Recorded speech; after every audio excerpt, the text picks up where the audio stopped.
Oh no, I'm not connected. Can you hear me? Oh no.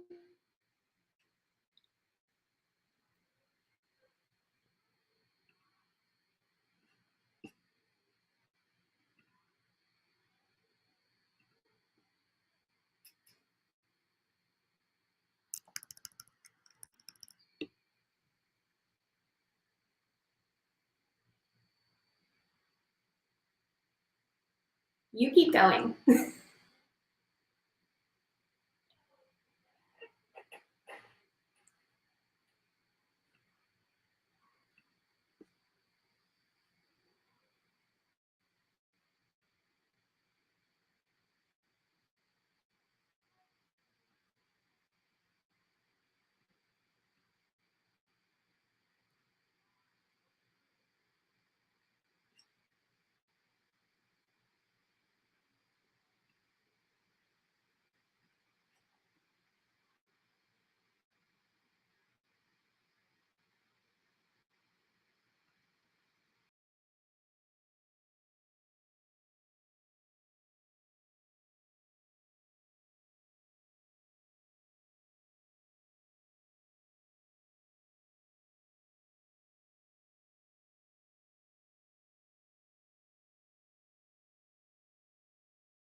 Can you hear us? I can. Oh no. Can you hear me now? Yeah, I could hear you the whole time. You could? I couldn't hear anything. I had to take my earbuds out. I had to leave. I had to come back. I was so scared. So it looked like my mic was off. So maybe my mic was off the whole time. Oh. So maybe it wasn't you. So we are talking today about vendor partners, why they're important, how to get them, how to use them to grow your business. So we were just going over like one of the really big things about picking these partners or recommending them is to never recommend somebody that you haven't personally worked with or had somebody close to you work with and have a good experience. That's right. Or, so that can be tricky. So can we talk about that for just a second? Because Absolutely. we want to grow our vendor list. So how do we grow it? Because we can't use everybody ourselves. Right. Or give everybody a shot. Everybody needs a one-time thing, right? Yeah. And I think that the best part, the easiest thing to do when it comes to that, because everyone does deserve a shot, right? Yeah. You have to filter them through first, make sure that they have the same values that you have and that your team has, and they work the same way, and that they answer calls when you answer calls and that sort of thing. But at one point, you got to kind of let them go with your client. Yeah. So I think just picking the right client to match them up with and making sure that that first trial run is somebody that you can kind of hold their hand on the backside. Yeah, maybe not recommending a handyman for, a client that's out of state who won't be there to be able to see like what they're doing might not be the best fit to start out with, but maybe somebody who is in town will be home and can just kind of be like, okay, like this isn't working out really well, like supervising. Exactly. Or you know that your client needs a lot of hand holding, like maybe they're not tech savvy. Don't try a new lender who's going to expect them to put everything on line on their computer system. And they're like, I don't have a computer. Right. You might want to go with somebody that you know that you can kind of call and be like, hey, this is the situation we have. 100%. So, talking about lenders and stuff, I feel like a lot of real estate agents and stuff know the like basic type of vendors to have like as their referral partners, like attorneys, lenders, insurance providers and stuff. But I feel like they kind of stop at that and don't really think outside the box. So nobody goes deeper. Yeah. And I mean, the thing is like people are always asking for recommendations online or texting you because they really believe like everything.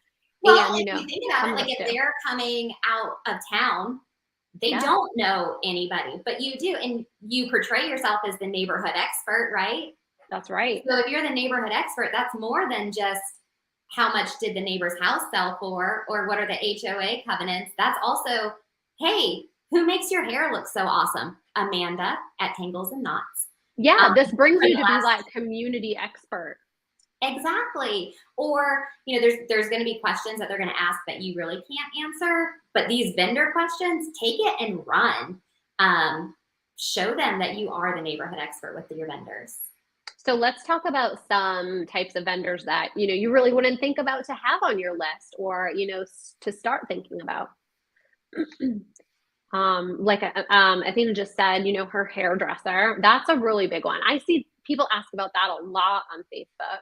Well, there's not a time that I'm not sitting in that chair that I don't hear a conversation about real estate somewhere, and my ears are tuned in. I never go into that salon and ask for business, right?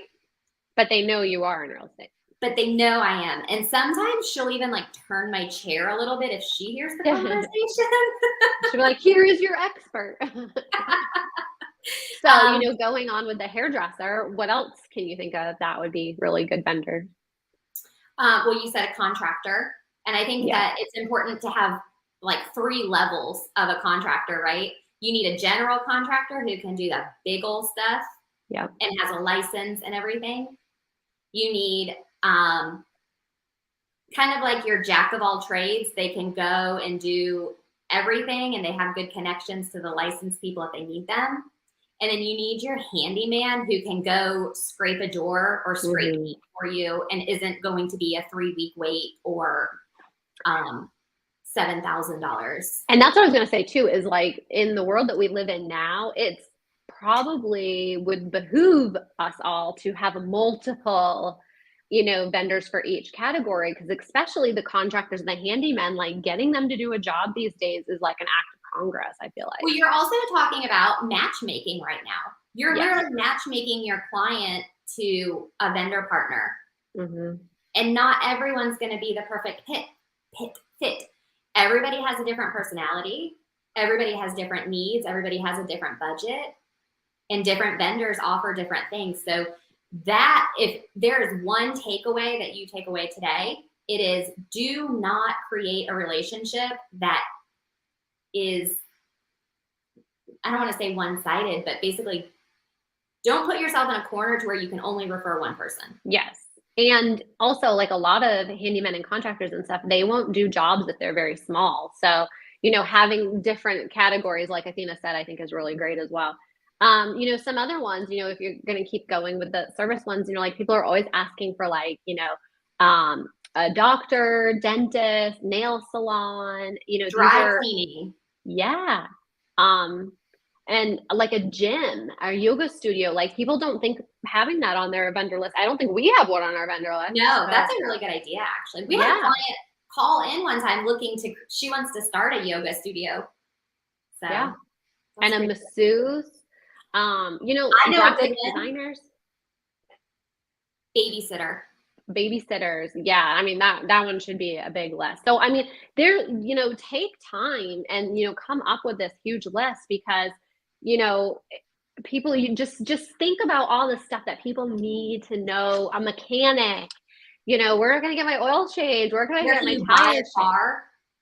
Yeah, exactly. So, just sit down and spend 30 minutes and start, writing this stuff down in these businesses that you can think about. Just pick the categories, and then, and then think about like where you've had a really good service. Like, have you gone to the local coffee shop and they are just so sweet to your child? Like they give her, a cake pop every time you go in, and you're like, oh my gosh, like above and beyond. Like people want to know that, and that's great to have on your vendor list, right?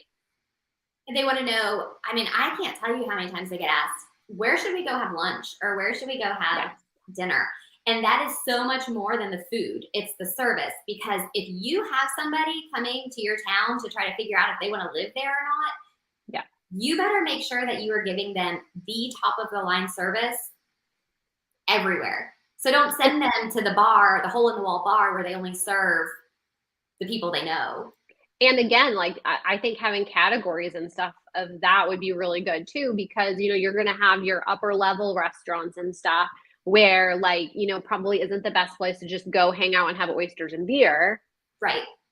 But, have the different categories of, family friendly, date night, and everything in between is really cool too. Or if you have a family full of kids who came in their Mercedes 12 passenger van, you probably shouldn't send them to the brand new restaurant that just opened up and requires reservations and the Sprinter van, the one that we want to get for the office. So, thinking about, the types of people that you want to develop these relationships with, because just like your clients and stuff, it's really important to have great vendor relationships. So when you're thinking about these people and you're writing your list down, you're going to want to like talk to them and build rapport.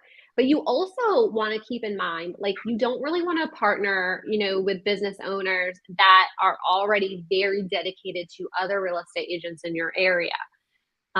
Because there are a lot that already have developed relationships. And while they might be open to having additional relationships because, of course, they want business, what are the chances that you're going to be the one that they refer business to, right? Because we're always referring business to them. I think this is hard too, because as our industry continues to grow, there are more of us than there are of other people. So they're going to know other people. And that's where you have to be the one to stand out and make sure that you are not providing a one-sided relationship. Exactly. You have to make it worth their while to be in business with you. That's right. And like you. Okay. Yes. That's a big part. I mean, you have to stand out in front of your clients, but you also have to, the way that we're talking about this, your vendors are your clients also. They might not be under contract with you, but they will be, and they will be sending clients your way. So they're your clients, not just your vendors. And I think if you can transition your brain to think of it that way, it will make all of those relationships so much smoother. Yeah. And, while you're developing this list of prospective vendors to add, if you're coming up with the categories, or even if you need help coming up with those categories, go to your friends and ask them. Post on Facebook, post on Nextdoor, and ask and be like, hey, I need to know, who are your top, mechanics? Who's your favorite hairstylist? What's your favorite restaurants? Like, ask the masses, because I will tell you, people online, they are not shy, and they are going to tell you the truth. My favorite way to do that is with a story.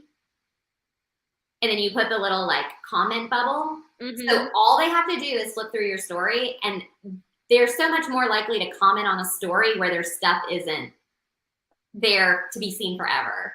Yeah. You will get so many messages. So not only are you building your vendor list, you're creating messages and conversations with people that you might not have talked to in a while, which opens the door for more business as well. And on a side note, it throws the Facebook algorithms or Instagram algorithms so that now you're starting to show up on their feeds again too. So anything social media aimed to include engagement is going to be a huge part of that too. Listen, I'm so excited. I'm ready to like hop off of here and go get started on this myself. On this, yeah. Well, so it's going to get a little bit good in a minute here too. But, I just want to tell all of our friends, like, I am still really sick. I had food poisoning last night.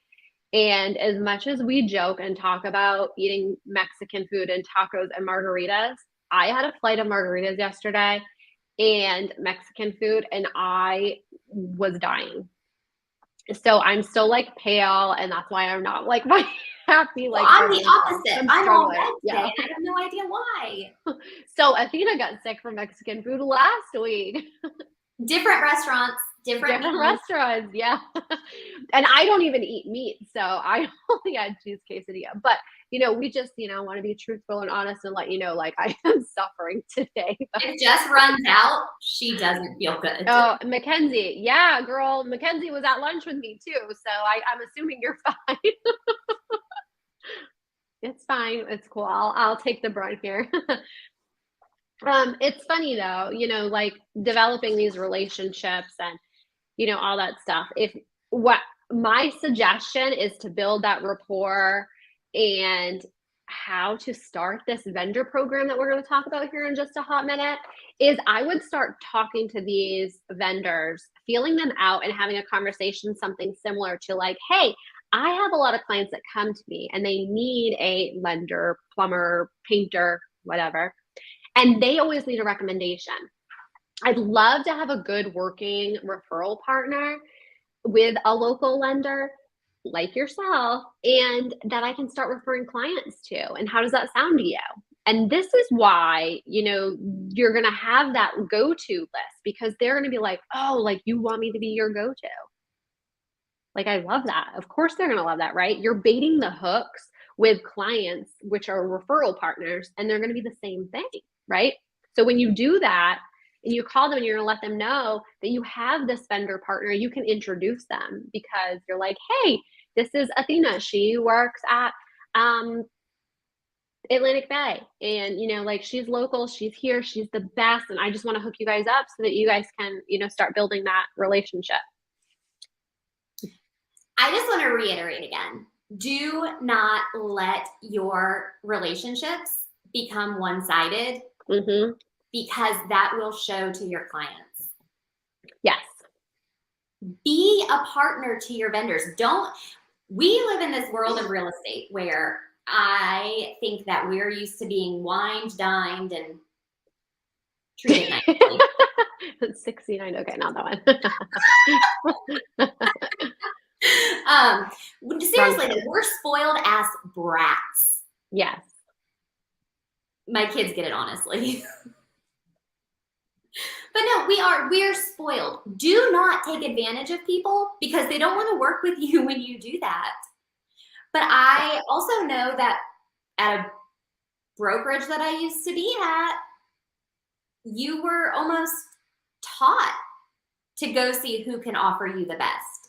That's not what this is about. This is a relationship game, and it's a long-term relationship game. This isn't, use this person this time and this person that time and this person that time. If you want your business to be elevated, you want to be seen as the professional, have a professional team. And being loyal to your vendor partners, they will appreciate beyond anything, because there is a very lack of that. But at the same time, what Athena's saying is, you also don't want it to backfire onto you either. Like, having a vendor referral partner that you send a bunch of business to, but have they ever sent anything to you? No. Then is that a one-sided relationship? Yeah.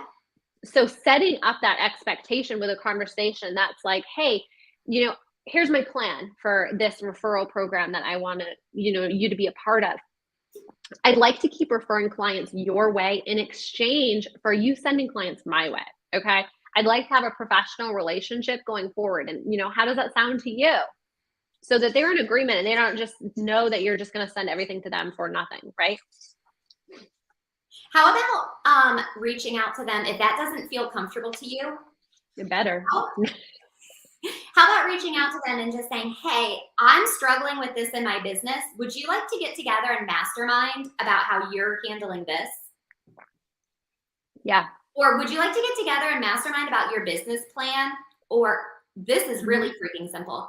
Hey, can I take you to coffee? Because I guarantee you these other vendors are not being asked if you can pay for their coffee. No, and they're treated really bad, honestly, by a lot of other real estate agents. Yeah. Hey, can I buy you a cup of coffee and can we just talk about what your goals are this year and how I can help you with your goals and you can help me with mine? Yep. It's really as simple as that. Yeah. And, helping them grow their business too. You're coming to them and it's not just, hey, like, I'm going to send people to you, but I would love to share your business, your services on my social media and help you grow your business as well. Like, this is going to grow your business, not just from what comes from me, but to have another platform to help you get to where you want to go as well. Exactly. And developing this vendor program, it's going to help you grow your sphere of influence. It's going to help you service your sphere of influence.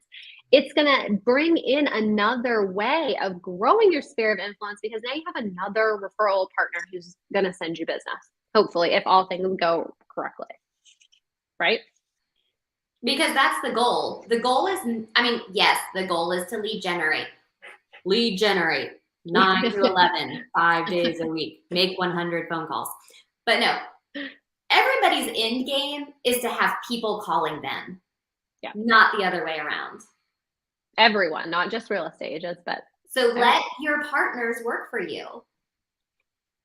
Let them send people your way. And then you don't have to be making those 100 outgoing calls because you're getting 100 incoming calls. Yeah. So like Athena said, having those relationships and taking care of your vendor partners too. So when you have this vendor program, you've got your list, you've got your top superstars. Now you want to provide them that love, okay? You want to give them an opportunity to make you be the superstar. So a great way to start feeding this referral machine, right, is the social media post that we talked about. Specifically, like the in search of posts, sharing that information, doing business spotlights. And then like my favorite is to continue to provide value is setting up, these like monthly vendor check-ins to like just pop by the vendors, bring them breakfast, just drop by a little treat, send them, a basket, or set up vendor events, right? Like where it's a client event, but it's just for your vendors. I love that. Like nobody else is doing that for your vendors. And it's really making them appreciate the work that they do for your clients and for themselves in general, right? So you can do all of that, but you can also do like quarterly mixes and get everybody out there and have fun. I thought you were going to say and get everybody drunk. That's up to them. I seriously thought that's what you were going to say. Oh, I'm taking a break from a margarita right now because I'm still queasy, but I celebrated my 11th wedding anniversary this weekend. 11 years. Happy anniversary. We went and had a little day date and did some drinking. I had some strawberry lime mules. They were so good. But I don't drink anymore. I know we joke about it all the time. I really seriously don't drink alcohol very often. I do. I was wired, man. Sunday night, I was up at like 1 o'clock and I was like, I can't sleep. I'm ready to start my day. So ready to go. Add another list of reasons why Athena actually doesn't drink. That's right. The list is long. But having these events and gatherings and stuff will really help like vendors engage with other vendors, and grow their business and have fun, right? At the same time. And then from there, what you can start doing is having a VIP vendor list where you pick like your top 25 vendors. The ones that give you like a lot of business and stuff, right? So you're giving them extra stuff. So then the other vendors are like, oh, I want to be a part of your VIP group. Remember how we've done some trainings in the past about like our VIP members for our clients, for our real estate clients? Well, you can do the same thing for vendors because whenever you create an exclusive club, everybody who's not in it wants to be in it, right? That's right. And it's totally okay to be like, listen, if you want to be a part of this, this is what you have to do. We have a lender that we work with frequently, and the market's been a little bit different. So things have been a little bit different. But when we were having like broker open houses a lot and open houses, she literally had a rule that for every closing that you sent her, she would sponsor your broker open with a taco bar. I miss open houses. Like our houses don't stay on the market long enough to have open houses anymore, but man, do I miss the broker opens and free lunches. But it's okay to set your expectations. You should set your expectations because that's how you're going to filter out who you want to work with and who might not be a good fit. Yeah, and a lot goes into, those expectations, like response time and stuff. And, I was having lunch yesterday that got me really sick with two lenders from different companies. And, we were just talking, about the expectations on like the realtor side and, the lender side with pre-approvals and, stuff like that. And, for me, I'm typically like just a text person and like, hey, like, when you have time, can you just send this over to me? And, one of the lenders was like, hey, like I have my top like 5 realtors that I'm going to answer on a weekend. Mm-hmm. Everybody else, like they don't send me stuff. They don't, take care of me and stuff. Well, I'm not going to take away my family time. 100%. And that vendor partner has built her business and earned the right to do that. Yeah. She's not being non-responsive. She's not acting like she's better than anyone else. She has built her business and earned the right to take off the weekends. I stole that from Adam Bailey, by the way. Isn't that who posted that? I loved it. Yeah. I mean, that was like life-changing. And also I was like not taking calls because it was my anniversary weekend. Not that I wasn't taking calls, but I wasn't like actively like working the weekend. You know what I mean? Right. And I was like, oh, I didn't really earn it this week. Well, but I mean, you have because of where you are in your business now too. Everybody when they're first starting out, they have the hustle, they have the drive, the excitement. They're also not usually overwhelmed with a lot of work too. So they can, drop whatever they're doing and they want to, which is, part of the battle. Yeah. Is this an okay time to go off script a little bit and talk about what happens when you might get a bad one, or am I when you need to break up? No, when you need to break up with a vendor, it's perfect. Yeah, it's gonna happen. Not everybody's a perfect fit. They just aren't. There's a couple things to keep in mind with it though. A, real estate is a really small world. Do not burn a bridge. Ever. Don't burn a bridge. I feel like I'm attacking people today and I don't mean to. But don't burn a bridge. It's not worth it. It's hard. It's too small of a world because you never know when you're going to be the listing agent and that attorney is the buyer, representing the buyer, and they don't want to talk to you because you are a bitch. Or that home inspector that you had a bad experience with is now inspecting your listing. Yeah. And I mean, they're not going to go after, nobody in this professional world should be going after you that way. They should not. I would hope that we would all have a working professional relationship, but it's freaking awkward. Yeah. It's awkward. Don't be that way. Just don't be awkward. Don't burn a bridge. Keep the honest communication open. If they let you down, if the attorney misses a deadline or they don't send out a document quick enough or what your client thought they should have done quick enough, tell them that. Give them the opportunity to make it better before you just are like, no, sorry, moving on. Give people the opportunity to fix things because you don't know both sides of the story. You don't know that the client actually emailed them 8 times in less than an hour demanding something. And they were like, okay, watch this. Yeah. Because we're all human. Exactly. But also make sure that when you do have this conversation with them and say, hey, it's not really working out, just give them the opportunity to fix it first. Yeah. I think that's the biggest thing. And I think,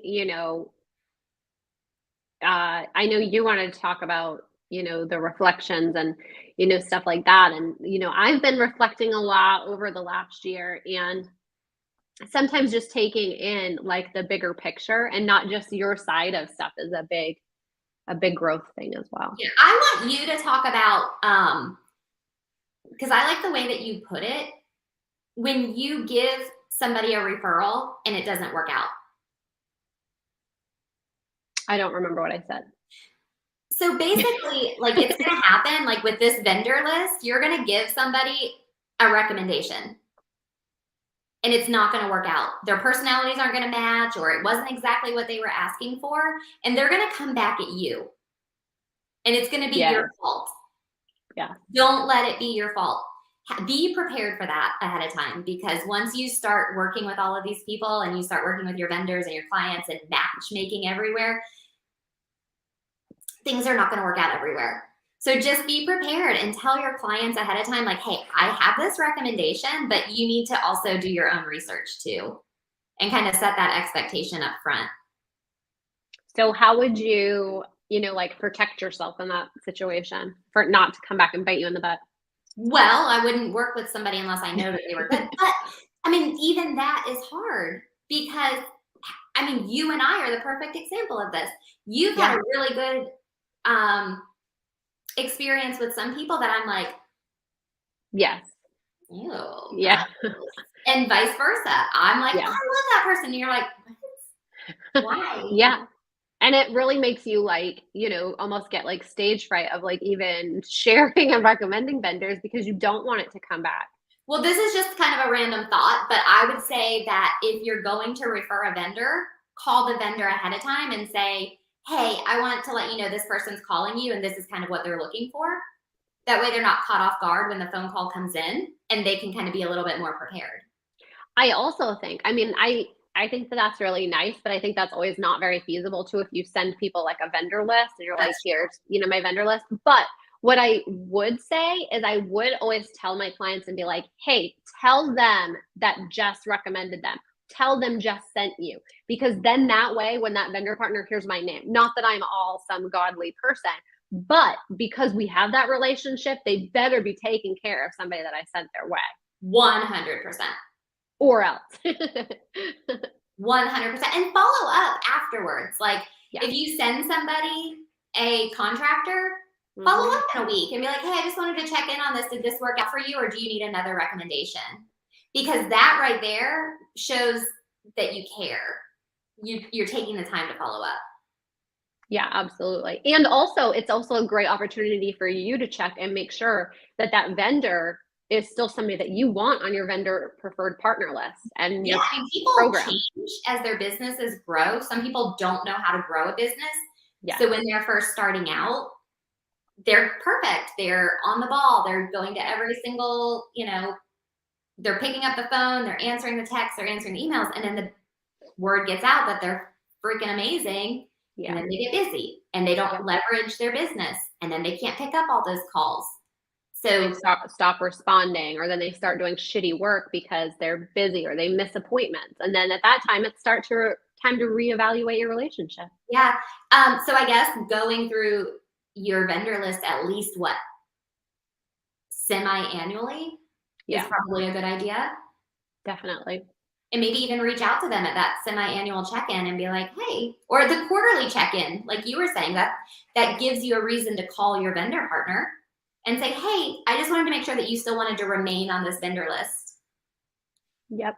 And work on your, when you do, from our previous scheduling episodes and trainings, when you're scheduling out your social media or your content, your client events for the year and stuff, now you can start adding vendor events, and all of that stuff on there as well. And I know, Athena, before we do, our recap on this episode and stuff, I know you wanted to try and talk a little bit about now it's like the second quarter of the year. It is. Yeah, that's how we were going to kind of start out. I was listening to a podcast this morning and she was like, hey, how'd your first quarter go? And I was like, what?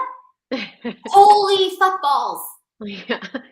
Where did the time go? It's tax time. Y'all, the first quarter's done. Stop. First quarter's done.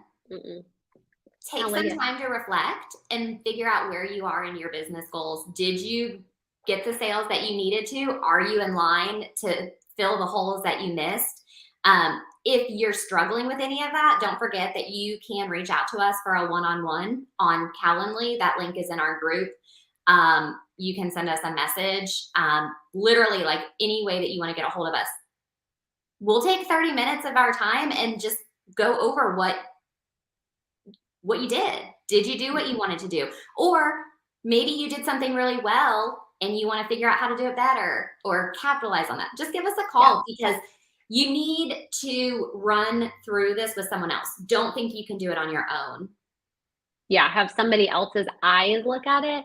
And we're always happy to help and, provide value and even just be your cheerleader and just be excited for you. I have a friend that's in our group and she, messages me all the time and shares stuff. She's like, oh my gosh, I just created my landing page. And I was like, yay, like I knew you could do it. And, just having that, support and that friendship and stuff. And, we're states and states apart, but, just having that extra cheerleader is amazing for people. Yeah. And we love it too. So it helps us too. Hey, I've got questions that I want to ask other people that aren't here. You mean besides me? Like like those big city folk. The big city folk, yeah. What's going on in your market that I can extend to 6 months? The big city folk. Are people literally giving away puppies and children in Austin, Texas, or are we still just doing money? I'll take the money one. Did grandma's diamond ring get thrown into the offer, or That's right. yeah, Yeah, what's happening in this market? what do I need to prepare myself for? So That's good. I like that. So, what I want everybody to do is, take 30 minutes to an hour, schedule it out, plan out your vendor partner list or the ones that you want to find partners for and start working on those relationships. Go into the businesses, talk to them, build the rapport, give them your card, ask them for a stack of cards, talk to them, ask them about their business, and start working on your vendor program today. and don't be an asshole. Be nice to people. Yeah, like that is solid life advice. So like looking back as we're closing out on this, like I Don't be still an feel the asshole. same way. Like my end piece of advice is don't be one-sided. Yeah, Don't be selfish. Work together. exactly. And you know what? When you work together, your picture just gets bigger. You double everything. Well, like I'm like looking back at like everything you said during this podcast, and like literally, like if you just treat your vendor partners like you do your clients, Yeah. you've just increased your database by 50, 100 people without trying. Yeah, because you're moving up that vendor's partners list as well. They're going to love you just that much more. That's right. Love it. Yay. All right, friends. Well, as you know, we have finished the 30-day listing challenge. We're going to work on, something new for the group coming up soon. We also want to do a new Let's Drink About It night. So we're going to work on that. We got a lot of stuff coming up. We're Life is excited. really freaking busy right now. It really is. Yeah, It's just the time of year. it is. And it's only going to get worse when summer comes. So Speaking of, we'll have to keep everyone updated, but I think in 2 weeks, we probably won't have an episode, or maybe we'll just have to switch the day. We'll have to talk about it and see what you want to do. I'll be here. We know you're going to Florida. No, I don't leave till Wednesday. Oh, okay. I planned it accordingly. Okay. Well, maybe everyone will just take us on their vacations with them then. Yeah, I'll be here Tuesday. I planned it accordingly. Yay, okay. Well, not everybody will have spring break the same time we do either. That's true. Some people have already had it and it snowed the whole time. Yeah. So I'm going to Florida for spring break. My daughter has a cheerleading competition, but I will be here. I made sure I would be here for the podcast that week, and I come back the Monday before the next podcast. And then the next month, we're both going to South Carolina, the exact same town, but like 1 week apart from each other. That sucks. No, mine's in June. Oh, well, mine's the last week of May. Oh, yeah. Sucks we can't go together. I know. I can't believe it's already. All right, let's talk about it. It's only April. It just started. Can't get ahead of ourselves. Also, we need to go cry in the corner because we both have adult children now. It is sad. We're way too young for adult children. Anyways, we are so excited. We want to connect with y'all. We're trying to, develop some more relationships with everybody on a one-on-one level to see how we can support your business. So shoot us a message and let's connect. Yay. I guess we'll see you guys next Tuesday, huh? See you next Tuesday. Bye. Bye, friends.